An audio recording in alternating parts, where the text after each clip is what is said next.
Hey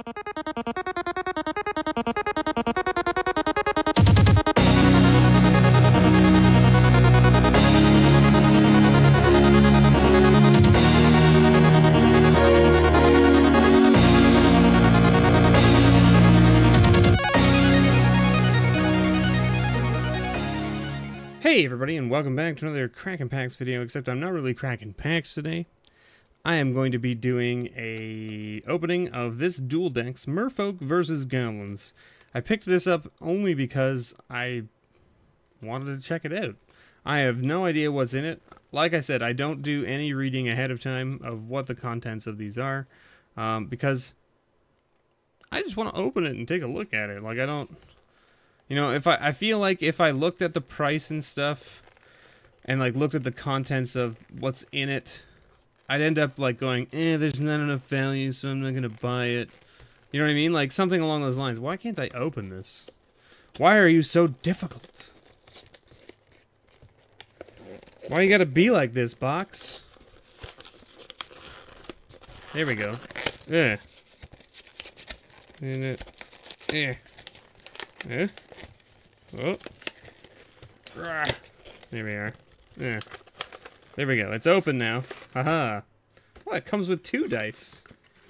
That's kind of cool. I like how they show this, though, that it comes with a blue die and a red die, and the dice that I got in here are white and black. And, like, it doesn't say, right? It doesn't say... Like, if I show you the text on here, if you can read it, it doesn't say that the spin downs are a specific color, but I mean, like, when you put a picture on here, and you put a picture of the rares that are included, and you put these dice here in those colors, you would expect that you're gonna get those dice. I think someone needs to review their marketing. Anyway, you get this big friggin' booklet. Oh, it's got a sexy merman on the back here. Look at this. Oh, there's the oh, it's like, there's the little nasty goblin man. Pick a side and get ready to battle. So this is obviously like the, yeah, so it's got the contents of both decks.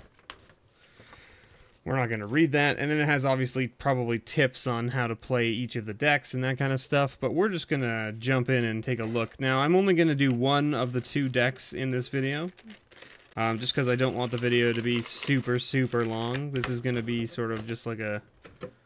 I'm just going to kind of quickly look at it. So we'll look at Merfolk first. So we've got the Master of Waves here.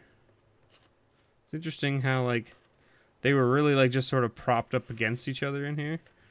It's really disappointing to me that the dice aren't the colors that were on the box. Especially since this die is ugly. It's kind of like this... It looks like it was supposed to be black speckled with gray. But, like, the gray speckles are way too much. I mean, it's not necessarily ugly per se, it just looks like it's an uneven speckling. So like in one part it's really saturated gray, and in this part over here it's really saturated black. I don't know. And then the white die, of course, they've speckled it. It's got like speckling of like yellow in it, which makes it look like popcorn, I guess. Makes it look like popcorn. Ha, not super stoked about it. Oh, it comes with deck boxes too. Jeez, those were hiding on me underneath. That's kind of... Huh. Huh, it like folds... It like folds down.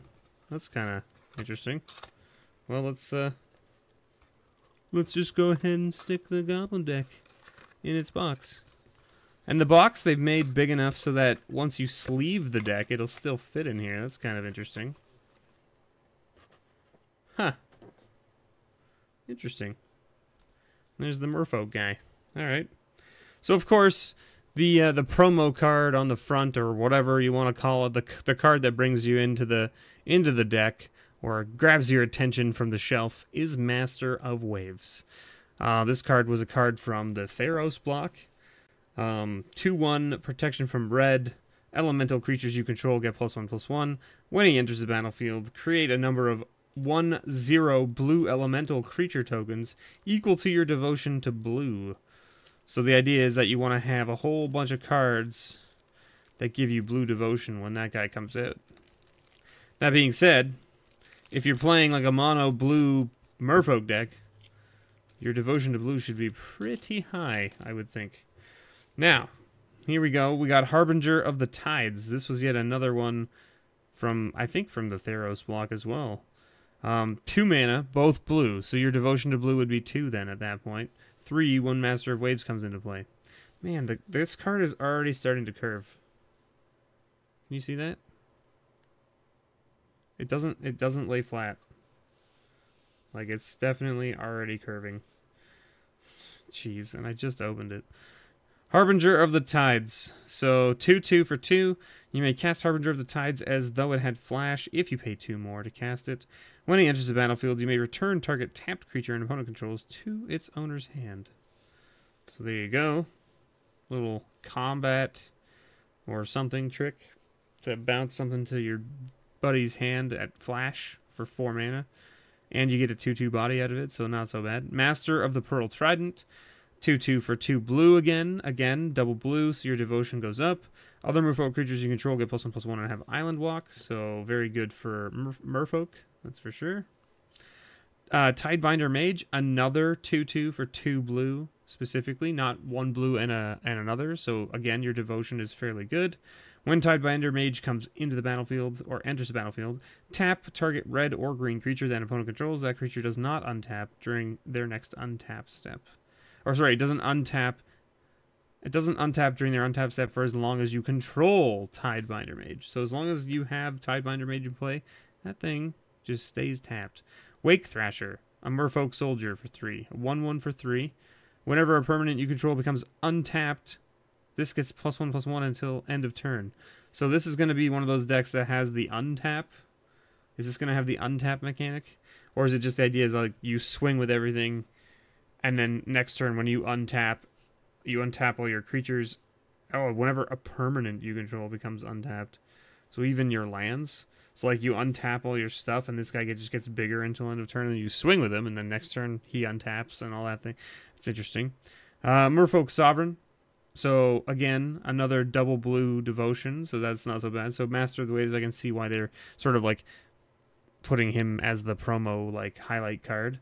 Other Merfolk creatures you control get +1/+1. Target Merfolk can't be blocked this turn. Engulf the Shore. 3 mana, 1 blue. 3 mana and a blue. Return to their hands. All creatures with toughness less than or equal to the number of islands you control. So that bounces all your stuff too, but in your case, the idea is that if you have a lot of islands, you should be able to replay a bunch of your stuff once you bounce it. Plus, it's instant speed, so you can do it at the end of your opponent's turn, so that they have to then discard a whole bunch of cards. You may exile a blue card from your hand rather than paying Misdirection's mana cost. Change the target of target spell with a single target. Mind Spring. Oh, there's a lot of rares in this. Mind Spring. So it's pay 2 blue and X, draw X cards. Cold Eye Selkie, a Merfolk Rogue for 2 blue or green and 1. Island Walk, 1/1. Whenever it deals combat damage to a player, you may draw that many cards. So that works out pretty well when you have like the lords who are giving your dudes +1/+1, like the Merfolk Sovereign and the Master of the Pearl Trident. Not so bad. Tidal Warrior. Target land becomes an island until end of turn. Kind of interesting. Root Water Hunter. Deals 1 damage to target creature or player. Just a pinger for 3. Scroll Thief. This card's pretty cool. Whenever it deals combat damage to a player, draw a card. And it's a 1/3 for 3. Streambed Aquatex. Huh. 3 mana, so again, double blue devotion. Target Merfolk creature gets +1/+1 and gains Island Walk until end of turn.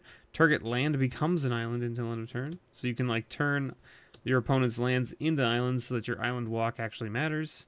Ink Fathom Divers. Island Walk again. A 3/3 for 5. When it enters the battlefield, look at the top 4 cards of your library. then put them back in any order. Scry 4, essentially, for 5 mana. 5 mana, Scry 4, get a 3/3 body. Seems pretty decent, actually. Merfolk Looter, draw a card, then discard a card. Merfolk Wayfinder, again, this is like another, like this is a card I remember. When it enters the battlefield, reveal the top 3 cards of your library. Put all island cards revealed this way into your hand, and the rest on the bottom of your library in any order. Marrow Regery. Other Merfolk creatures you control get +1/+1. Whenever you cast a Merfolk spell, you may tap or untap target permanent. Very good card. Surprised that's an uncommon, to be honest. How is that an uncommon? A 2/2 for 3 that gives your other Merfolk +1/+1 and allows you to tap or untap permanents when you cast Merfolk spells? It seems like that shouldn't be an uncommon. Another Rootwater Hunter, another Tidal Warrior, Tidal Courier, a 1/2. When Tidal Courier enters battlefield, reveal the top 4 cards of your library. Put all Merfolk cards revealed this way into your hand, and the rest on the bottom in any order. Pay 4 mana. It gains flying until end of turn. So there's 2 of those. And then there's your islands. And you've got Lonely Sandbars for cycling purposes. You have a Blighted Cataract so that you can sack it to draw cards. And then I'm assuming this is the sideboard. 1, 2, 3, 4, 5, 6, 7, 8, 9, 10. Okay, so 12, 13, 14. I don't know what the sideboard is. I'll look at it later. But so your sideboard, you've got Aquatex Will. It's a tribal Merfolk spell. Put a flood counter on target land. That land is an island in addition to its other types, for as long as it has a flood counter on it. If you control a Merfolk, draw a card. That seems pretty decent. Essence Scatter, of course. Tidal Wave, create a 5/5 blue token with Defender. Sacrifice it at the beginning of the next end step. Claustrophobia, Triton Tactics. Concentrate, just draw 3 cards, and then there's your elemental tokens. Oh, that's interesting. They've turned them into crabs. They were horses before, I think, in Theros. I want to say the elemental tokens were horses before, the 1/0s, and then there's your 5/5 wall. They only give you one of those because you only have one card that creates the walls. Seems like an okay Merfolk deck. A Merfolk base, anyway. I'd probably make a few tweaks here and there. Possibly put in, like, you know, some of the other lords. I don't think that, like, this deck is not standard by any means. So you could toss in a couple of the other better Merfolk lords and stuff to flesh it out a little more. There's a couple other things you could do probably with the deck. It really depends on what you want to do.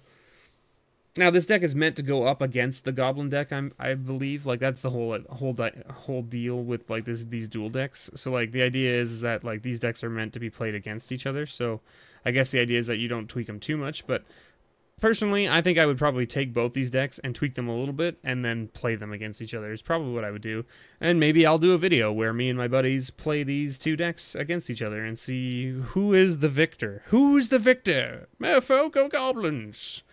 You will see. Thank you guys so much for watching. I hope you enjoyed this sort of little, like, walk through the Merfolk deck of the Merfolk versus Goblins. Let me know if you liked it. If you liked it, I will do the Goblin. Hey, you know what? I'm going to do the Goblin deck anyway. So look forward to the Goblin deck as well. I'll do a walkthrough of that one as well. And we'll see what's in it and see how it should play. So thank you guys so much for watching. I've been your host, Mr. Brevers. And as always, may your pulls ever be better.